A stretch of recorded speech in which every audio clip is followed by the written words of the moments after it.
나도 변화될 수 있다라는 책이 있습니다. 이 책에 보면 두 분의 할머님이 등장합니다.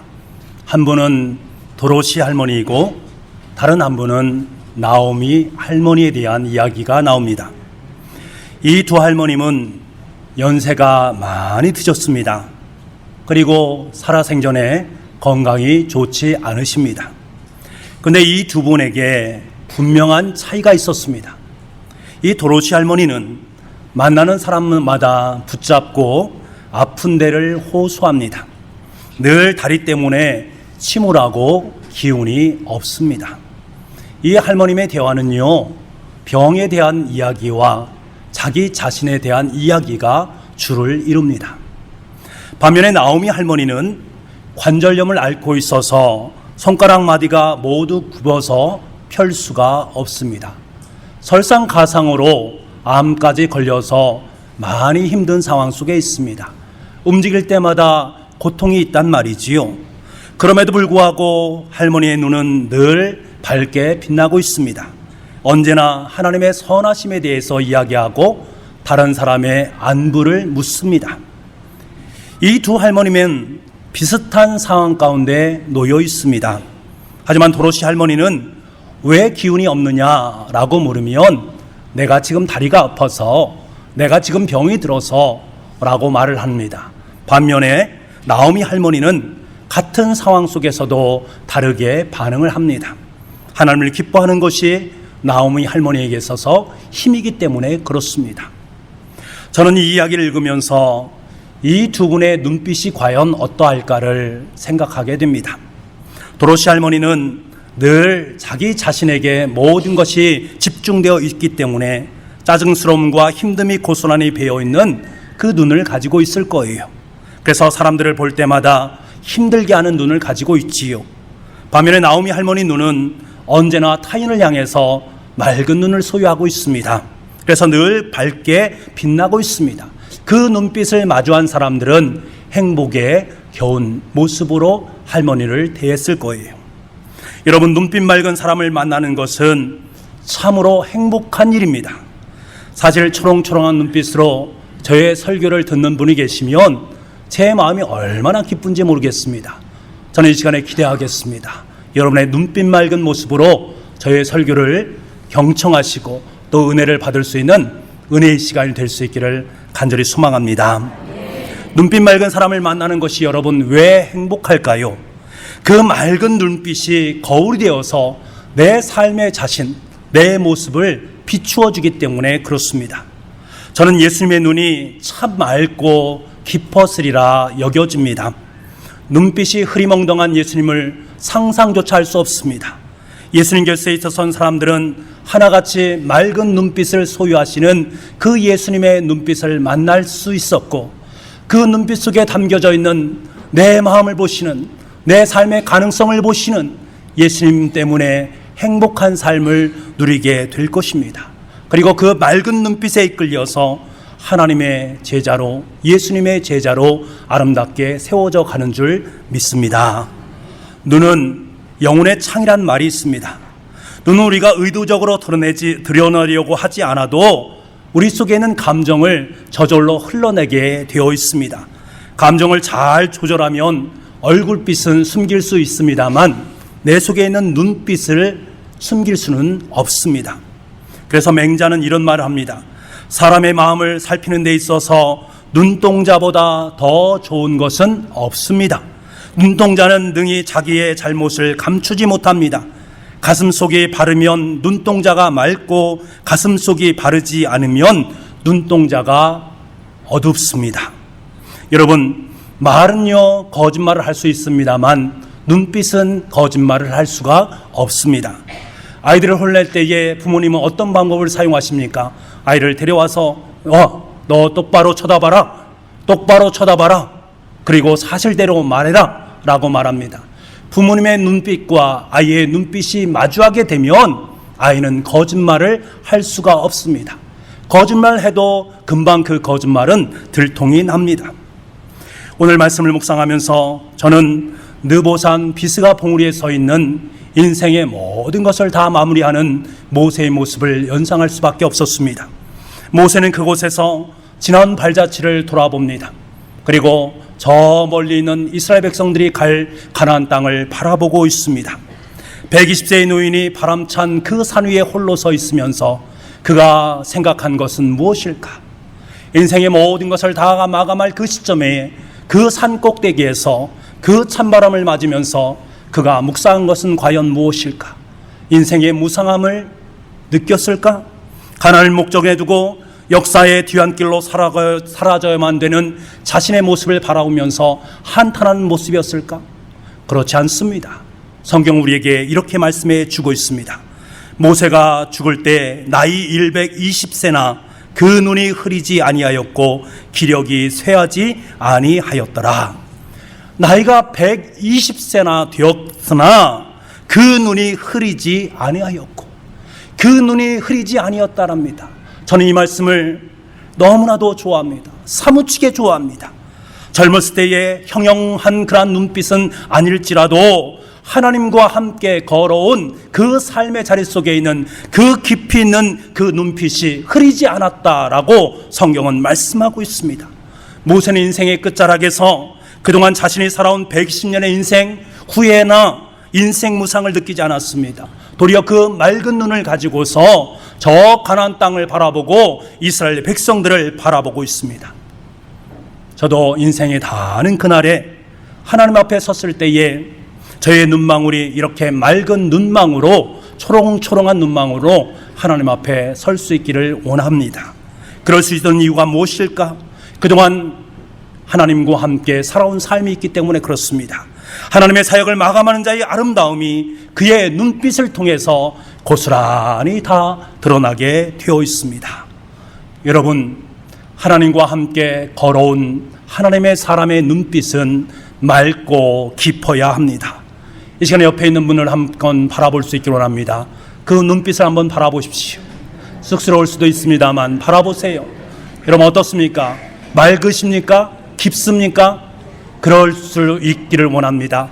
여러분 그 맑고 깊은 눈빛을 여러분 인생이 다하는 그날까지 하나님 앞으로 갖고 나갈 수 있는 저와 여러분이 되기를 원합니다. 여러분 눈빛이 맑고 깊게 유지하려면 우리가 어떻게 하면 좋을까요? 눈빛을 맑게 하기 위해서 눈에 피로가 좋다라는 비꼼씨를 우리가 많이 먹는다고 해서 과연 눈빛이 좋아질까요? 제 딸은요 저를 닮아서 눈이 별로 좋지 않습니다. 그래서 제 딸이 하루는 저에게 와서 얘기합니다. 아빠, 눈에 좋은 책이 하나 나왔는데 그 책을 저에게 꼭 사주세요. 계속 이야기합니다. 그래, 그 책이 무엇인데? 기적의 시력 회복법이란 책입니다. 그 책을 저에게 사달라고 하는 거예요. 그래, 그럼 사줄게 하고 그 책을 사주었습니다. 그런데 그 책에 보니까요 근시, 난시, 노안부터 백내장, 녹내장까지 하루 단 3분 2주 만에 시력이 0.2에서 1.5까지 좋아진다 라고 되어 있습니다. 엄청난 책 아닙니까? 뇌를 자극해서요 눈을 밝게 한다는 거예요. 그래서 47가지를 소개해주고 있는 것을 제가 보았습니다. 그날부터요 우리 딸은 그 책을 보면서 하나하나 열심히 연습을 합니다. 자, 그렇다면 지금 제 딸은 안경을 썼을까요? 쓰지 않았을까요?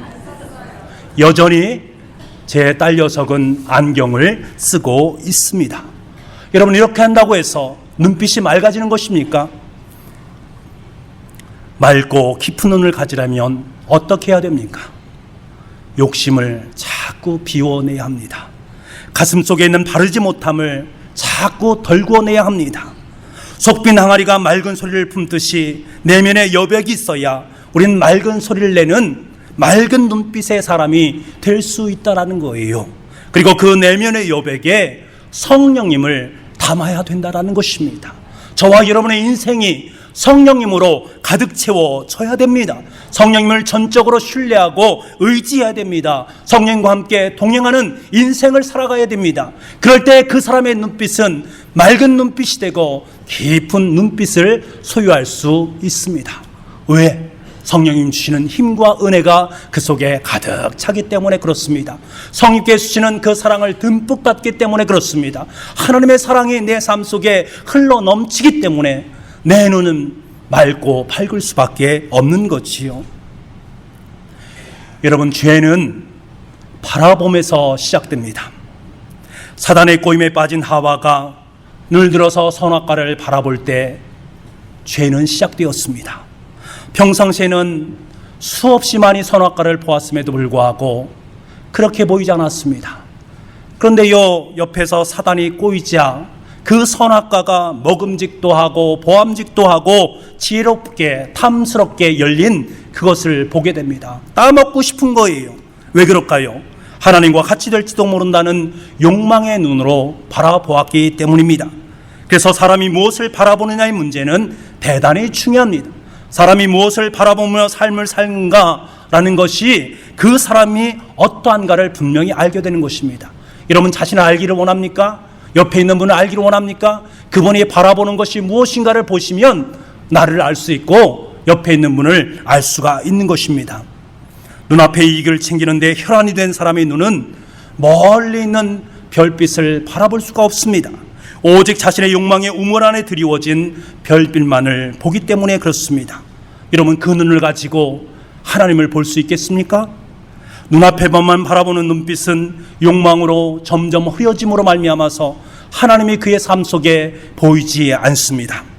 사랑하는 교우 여러분, 욕망의 눈을 뜨고 살아가는 사람들을 하나님께서는 말씀하십니다. 야, 그게 아니야, 그게 아니야 라고 손소리 치시는 하나님의 손길을 보지 못합니다. 그리스도인이라고 자부하면서도 여전히 눈은 세상으로 고정되어 있다면 하나님께서 너는 내 자녀라고 말을 하면서 여전히 욕망의 눈을 가지고 욕망 덩어리를 가지고 이 땅의 삶을 살아가느냐라고 탄식하시는 하나님의 음성을 들을 수가 없습니다. 이들은 세상 것으로 가득 차 있는 눈 때문에 하나님의 모습이 너무나도 흐릿하게 보입니다. 아니, 하나님을 보려고도 하지 않습니다. 며칠 전에 한국교회에서 청소년을 대표하는 그 사역단체를 담당하는 모 목사님께서 우리 여고생과 부적절한 관계를 몇 년 동안 계속적으로 유지했다라는 소식을 들었습니다. 같은 목사로서 너무나도 부끄러웠습니다. 그리고 너무나도 당혹스러웠습니다. 어디 이뿐이겠습니까? 연예인들의 성 스캔들, 고위 공직자들이 계속되는 비리 혐의, 이로 인해서 얼마나 많은 부정부패가 싹을 트고 있습니까? 이제는 웬만해서는요, 우리에게 그런 소리를 들어도 별로 그렇게 심각하게 받아들이지 않습니다. 여러분, 이분들의 시선을 한번 따라가 보십시오. 이분들의 시선의 끝에 무엇이 있는지 아십니까? 물질이 있습니다. 왜곡된 성이 있습니다. 그리고 세속적인 가치가 있습니다. 하나님을 향한 흠의 눈빛을 찾아볼 수가 없습니다. 하나님을 두려워하는, 하나님을 향한 눈빛이 그들에게는 없는 거예요. 이것이 얼마나 안타까운 일이겠습니까? 여러분, 무엇을 바라보시면서 하루하루의 삶을 살아가고 계십니까? 혹시 그것으로 인해서 정작 하나님을 바라보지 못하는 그것을 바라보고 있습니까? 눈빛이 점점 흐려져서 세상 것들만을 보면서 안주하면서 하루하루의 삶을 살아가고 있지는 않습니까? 여러분을 향하고 있는 그 시선의 끝을 바라보십시오. 그것이 어디를 향하고 있는지 곰곰이 생각해 볼 수 있기를 원합니다. 그것이 여러분의 마음이요, 그것이 여러분의 상태요, 그것이 여러분의 모습이다라는 것입니다. 하나님을 향하고 있지 않은 눈을 뜨고 있다면, 하나님을 향하는 그 눈망울을 우리가 갖고 있지 않다면 하와가 선악과를 따먹을 때의 그 죄악의 눈빛과 동일하다라는 사실을 꼭 기억할 수 있기를 원합니다. 여러분, 어머님의 그 주름진 얼굴은 아름답지 않지 않습니까? 연세가 많이 드신 분들 주름이 많이 있지 않습니까? 솔직하게 말씀드려서 그 얼굴은 아름다운 얼굴이다 라고 말할 수는 없습니다.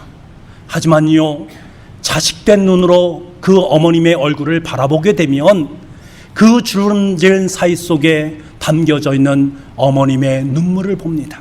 그리고 어머님의 그 간절한 자녀에 대한 사랑의 모습을 보게 되는 거예요. 어머님께서 그렇도록 애쓰고 수고한 것들이 주놈으로 드러나는 그 헌신의 삶이 그 속에서 보여지는 것입니다. 눈이 제대로 박힌 자녀라면 그것을 볼 수 있는 것이지요. 십자가에 달리신 주님을 바라보면서 대부분의 사람들은 한 사내의 비참한 최후를 바라봅니다. 너무나도 비참하다라고 말합니다만 여러분, 백부장은 그분을 통해서 하나님의 아들을 보았습니다. 상대방에게 티끌만한 잘못을 발견한 사람들은 그 사람을 책망하는데 온 힘을 다 쏟지만, 제대로 된 눈을 가진 사람은 그 사람을 통해서 자기 안에 있는 들보를 바라보게 됩니다. 사람이 사람답게 살려면 제대로 볼 줄 알아야만 합니다.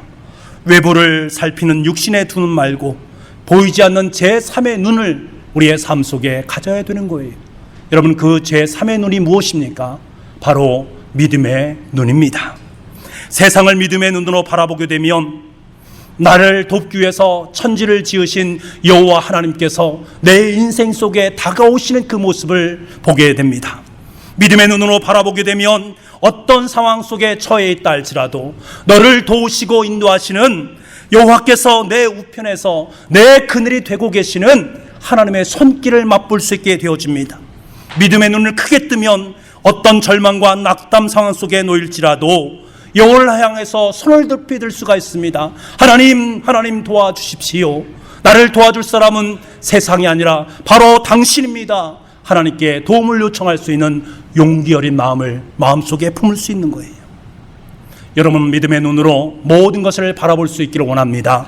믿음의 눈으로 우리 사랑하는 남편들을 바라보십시오. 때론 남편들이 얼마나 우리 인생을 힘들게 합니까? 그런데 주님께서는 말씀하십니다. 내 남편에게 복종하라. 왜 그렇습니까? 믿음의 눈으로 남편을 바라보게 되면 복종할 수 있게 되어지고 그 속에서 더 크고 놀라운 하나님의 은혜를 경험할 수 있다는 거예요. 믿음의 눈으로 아내를 바라보시기 바랍니다.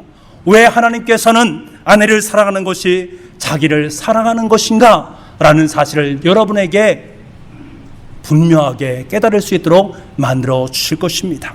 믿음의 눈으로 자녀들을 보십시오. 자녀들이 때로는 아픈 마음이 있을 수 있습니다.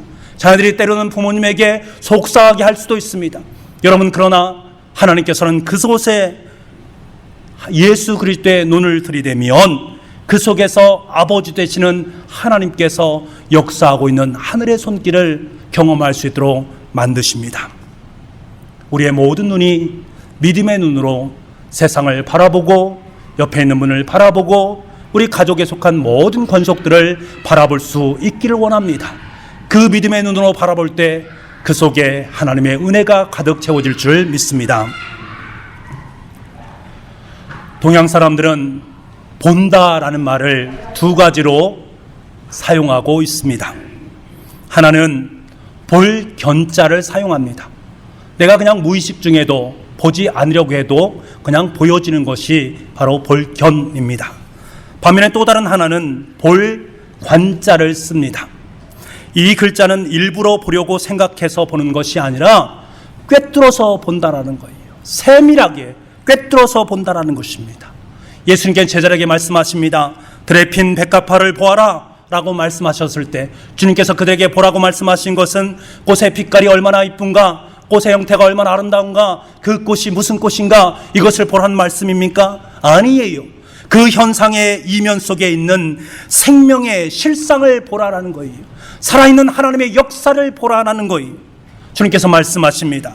들에 핀 백합화를 보면서 하나님의 돌보심과 하나님의 보호하심을 볼 수 있어야 되지 않겠느냐. 들에 핀 백합화를 보면서 절대적인 궁핍 가운데 있지만 먹고 사는 것은 하나님께서 책임져 주실 것임을 확연하게 볼 수 있어야 되지 않겠느냐. 그래서 그 속에서 더 위대한 생명의 진리를 발견할 수 있어야 되지 않겠느냐라고 말씀하십니다. 여러분, 주님의 제자가 된다는 것은 주님의 눈으로 세상을 바라보는 것입니다. 성령님의 눈으로 우리의 상황과 여건과 환경을 바라보는 것입니다. 성령의 충만함을 받은 베드로와 요한은 성전에 앉아있는 안진뱅이 거지를 주목해서 보았다라고 성경은 말씀하십니다. 이전에도 그들은 수없이 많은 순례자들을 보았습니다. 이전에도 그들은 장애인들을 보았고 연약한 사람들을 많이 보았습니다. 하지만 지금 그들이 바라봄은 그때의 바라봄과는 전혀 다른 바라봄입니다. 지금 그들은 안증뱅이의 내밀한 소망과 아픔을 봅니다. 그들의 누더기 속에 감춰진 존귀한 인간의 실존을 봅니다.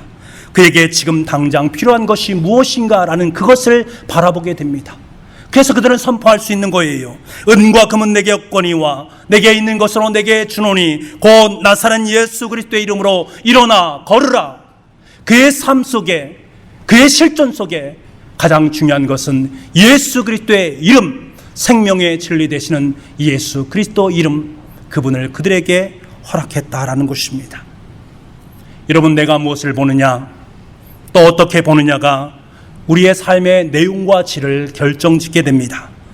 욕망을 따라 눈앞의 것들만 보면 우리의 인생이 얼마나 비루해지는지 모릅니다. 상대방을 인격으로 바라보지 못하고 상황만을 바라보게 되면 우리의 인생은 삭막하기 그지없습니다. 욕망에 사로잡힌 눈에는 이웃의 고통도 하나님의 마음도 보이지 않습니다. 여러분, 그것이 바로 타락입니다. 인간의 타락은 다른 것이 아니라 내 인생 속에 욕망의 눈으로 내 모든 것이 다 가려짐으로 말미암아 하나님도 보이지 않고 사람들도 보이지 않는다라는 거예요. 그들의 아픔과 하나님께 나를 생각하는 그 생각이 어떨 것인가, 전혀 그것을 바라보지 못하는 것, 그것이 바로 타락이다라는 거예요. 오늘 본문은 우리에게 말씀하십니다. 예수님께서 눈은 몸의 등불이다라고 말씀하십니다. 눈이 성하면 온몸이 밝지만 눈이 나쁘면 온몸이 어두워진다라고 말씀하고 계십니다. 예수님께서 여리고를 지나가실 때 디메오의 아들인 소경 거지 바디메오가 있었습니다. 그가 외치는 거예요. 다윗의 자손 예수여, 나를 불쌍히 여겨 주십시오. 다윗의 자손 예수여, 나를 불쌍히 여겨 주십시오. 얼마나 큰 소리로 말을 했는지 옆에 있는 제자들이 너무나 듣기 싫은 거예요. 그래서 이것을 막아달라고 꾸짖습니다만 그는 막무가내입니다. 마침내 예수님께서 그를 불러 세우시고는 내가 무엇을 하여 주기를 원하느냐? 그러자 그 소경 거지 바디메오는 지체 없이 말합니다. 보기를 원합니다. 그 간절한 소망, 그 믿음이 그의 눈을 뜨게 한 것 아닙니까? 여러분, 바디메오처럼 우리도 절박한 마음으로 주님께 보기를 원합니다 라고 아뢰 수 있기를 원합니다. 간절함이 없이는 눈을 뜰 수가 없습니다. 여러분, 간절함이 없이는, 하나님께 나아가는 영적인 간절함이 없다면 우리는 영적인 눈을 뜰 수가 없습니다. 할 수 있는 대로 모든 순간순간마다 여러분의 눈빛을 주님의 눈빛과 일치시키려고 노력할 수 있기를 원합니다. 누구를 바라보든지 그 사람의 허물보다는 그 사람의 아름다움을 바라보려고 애쓰고 수고할 수 있기를 원합니다. 어떤 상황에서 만나든 그 속에 있는 불편함이나 괴로움만을 바라보는 것이 아니라 그 일상 속에 담겨져 있는 참된 의미를 발견할 수 있는 여러분이 될 수 있기를 원합니다. 얼마 전에 TV를 보면서 제가 참 감동적인 한 광고를 만나게 되었습니다. 그 광고를 보면서 참 너무 멋지다라는 생각이 들었습니다. 그 내용은 이렇습니다. 여러분을 만나는 건 가만히 하늘을 바라본다는 것, 잠시 생각을 멈춰 본다는 것, 바람에 땀을 식혀 본다는 것, 소나기를 맞아 본다는 것, 오직 이 계절이 품은 아름다움을 만나 본다는 것. 떠나세요. 대한민국 여름은 1초도 아름답지 않은 시간이 없습니다. 다시 찾아온 여름, 다시 찾은 대한민국, 한국관광공사. 여러분, 이것을 보셨습니까? 저는 이 광고에 눈이 번쩍 띄었습니다. 올여름 얼마나 덥습니까? 얼마나 후덥지근합니까? 습하고요, 불쾌지수가 너무나 많이 올라가는 지금 모습 아니겠습니까? 그런데 이 여름을 내가 어떻게 보느냐에 따라서 이 여름이 완전히 달라진다라는 거예요. 단 1초라도 아름답지 않은 여름이 아니라는 거예요. 보면 볼수록 이 여름이 너무나도 아름답게 보인다라는 것이지요. 가만히 잠시 멈춰서서 하늘을 보고 바람에 땀을 식혀보고 소나기를 맞아보면 그동안 보지 못했던 새로운 여름, 그 세상을 만날 수 있다라는 거예요. 여러분, 그렇습니다. 우리가 예수님을 향한 눈이 열리게 되면 우리는 전혀 새로운 세상을 만날 수가 있습니다. 카피에서 말한 것처럼 예수님의 맑은 눈빛으로 바라보게 되면 1초도 아름답지 않은 시간이 없습니다. 단 1초도 헛된 시간이 없고 단 1초도 헛된 일이 없는 거예요. 단 1초라도 나의 삶 속에서 가장 유의미하고 값진 보화를 캐낼 수 있는 겁니다. 우리 눈이 열리면 우리는 이전과는 전혀 다른 세상을 보게 되고 살아가게 됩니다. 엘리사의 사환처럼 우리도 하나님께서 내 삶 속에 보호하시는 하늘의 손길을 맛볼 수 있습니다. 또한 세상에 가득한 하나님의 은총을 봄으로 말미암아 놀라서 감격할 수 있게 됩니다. 이전에는 무심히 지나쳤던 이웃의 고통과 아픔이 보이기 시작합니다. 이때 우리의 삶 속에 기적이 일어나는 것 아니겠습니까? 내가 그동안 보지 못했던 것, 내가 그동안 듣지 못했던 것, 내가 그동안 깨닫지 못했던 것을 진정한 참됨을 보고 나니까 내 옆에 있는 이웃이, 나와 함께 살아가는 가족들이 다르게 보인다라는 거예요. 내 삶의 환경들이, 내 삶의 모든 여건들이 너무나도 다르게 보인다라는 거예요. 그 다르게 보이는 그곳에 하나님의 놀라운 기적의 역사가 이루어진다라는 것입니다. 여러분, 하나님의 신비에 눈 뜨고 사랑으로 이웃을 바라보면서 이들의 아픔을 덜어주려고 하는 그 마음씀이 우리 가운데 있다라는 것, 이것이 바로 놀라운 기적의 역사 아니겠습니까? 이웃을, 그리고 피조세계를 욕망의 대상이 아니라 사랑의 대상으로 바라볼 때 우리의 눈빛은 맑은 눈빛이 될 것이고 그 눈빛은 예수 그리스도를 닮아가는 눈빛이 될 줄 믿습니다. 여러분, 사랑은 눈 뜨는 훈련입니다. 뭐라고요? 사랑은 눈 뜨는 훈련입니다. 육체적인 눈이 아니라 마음의 눈, 예수 그리스도의 눈으로 우리의 인생을 활짝 눈뜨게 하는 훈련입니다. 마음의 눈이 밝아야 사랑도 우정도 더욱더 깊어질 수가 있습니다. 저는 그래서 찬송가 515장 눈을 들어 하늘 보라, 이 찬송이 너무 좋습니다. 눈을 들어 하늘 보라, 어지러운 세상 중에 곳곳마다 상한 영의 탄식 소리 들려온다. 여러분, 눈을 들어 하늘 보라. 어지러운 세상 중에 곳곳마다 상한 영의 탄식 소리 들려온다. 눈을 들어 하늘 보라. 어두워진 세상 중에 외치는 자만큼만은 생명수는 말랐어라. 눈을 들어 하늘 보라. 살아계신 주 하나님, 약한 자를 부르시어 하늘 뜻을 전하셨다. 눈을 들어 하늘 보라. 다시 사신 그리스도, 만 백성을 사랑하사 오래 참고 기다리시오. 여러분, 찬송의 가사를 음미해 볼 수 있기를 원합니다. 꼭 음미해 보시길 바랍니다. 눈을 들어서 하늘 보니까요, 그동안 보지 못했던 것이 보이기 시작합니다. 세상 곳곳에서 들려오는 상한 영혼들의 탄식 소리가 들려옵니다. 나를 살려주십시오, 나를 살려주십시오. 그 탄식의 소리가 들려오기 시작합니다.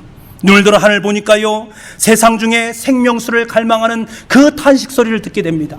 그럼 내가 생명수를 갖다 떠다 주려고 하는데 그 생명수가 다 말라버린 거예요. 어떻게 해야 됩니까? 어떻게 해야 됩니까? 시인은 말합니다. 또다시 나는 하늘을 바라보겠다라는 것입니다. 아니, 하늘에 계신 주님의 눈빛과 마주치겠다라는 거예요. 그랬더니요, 약한 자를 향하신 하나님의 고귀한 뜻이 보입니다. 부활하셔서 만 백성을 끝까지 사랑하시고 오래 참고 기다리시는 눈빛 맑은 예수님의 눈망울과 내 눈이 마주치게 됩니다. 얼마나 감격스럽습니까? 끝까지 우리를 돌보시고 인도하시고 참아주시는 주님의 눈빛을 찬양하지 않을 수 없는 거예요. 그래서 시인은 우리에게 말합니다. 눈을 들어 주를 보라. 눈을 들어 하늘 보라. 눈을 들어서 하늘을 보라. 그곳에 우리를 바라보시는 주님의 눈빛이 있지 않느냐. 그 눈빛에 내 인생을 고정시켜라. 이것이 인생의 정답이지 않느냐. 찬송하고 있는 거예요. 그렇습니다. 눈을 들어 하늘을 볼 때 우리는 하나님을 볼 수가 있습니다. 눈을 들어 하늘을 볼 때 우리는 하나님의 마음을 느낄 수가 있습니다. 우리가 주님의 눈을 소유하게 될 때 곳곳마다 상처난 영혼들의 탄식 소리가 들리게 되어지고 어두운 세상 중에 생명수를 공급할 수 있게 되어지고 약한 자를 통해 일하시는 하나님의 뜻을 경험하게 됩니다. 하나님께서 머무시는 눈길 속에 나의 눈길이 머물게 되어지고 하나님께서 아파하시는 곳에 내가 달려갈 수 있습니다. 하나님을 바라보는 그 영혼 가운데 내가 달려가서 하나님의 거룩한 복음의 말씀을 나눌 수 있게 되는 거예요. 그렇습니다, 여러분. 눈빛 맑은 사람은 성령의 사람인 줄 믿습니다. 저와 여러분은 맑은 눈을 소유한 성령의 사람인 줄 믿습니다. 그렇다면 이제부터 그 맑은 눈빛으로 교우들을 바라보시고 여러분의 가정 속에 있는 권속들을 바라보시기 바랍니다. 그리고 청주 땅을 바라볼 수 있기를 원합니다. 예수님의 그 맑은 눈빛을 가지고 세상을 아름답게 주님의 나라로 변화시켜 나갔듯이 저와 여러분의 맑은 성령의 눈빛으로 세상을 아름답게 만들어갈 수 있는 복된 주님의 사람들 다 될 수 있기를 간절히 소망합니다. 기도하겠습니다. 하나님, 참으로 감사합니다. 눈빛 맑은 사람은 성령의 사람인 줄 믿습니다. 우리들은 맑은 눈을 소유한 성령의 사람으로 아름답게 세워지기를 간절히 소망합니다. 그 눈빛으로 교우들을 바라보고 그 눈빛으로 가정에 속한 권속들을 바라보고 그 눈빛으로 청주 땅을 바라볼 수 있는 우리가 될 수 있도록 주님 인도하여 주시옵소서. 그 주님의 눈빛으로 세상을 바라볼 때 세상은 점점 하나님의 나라 하늘천국으로 바뀌는 줄 믿습니다. 우리를 사용하여 주시옵소서. 우리를 마음껏 사용하여 주시옵소서. 모든 말씀을 예수님의 이름으로 기도하옵나이다. 아멘.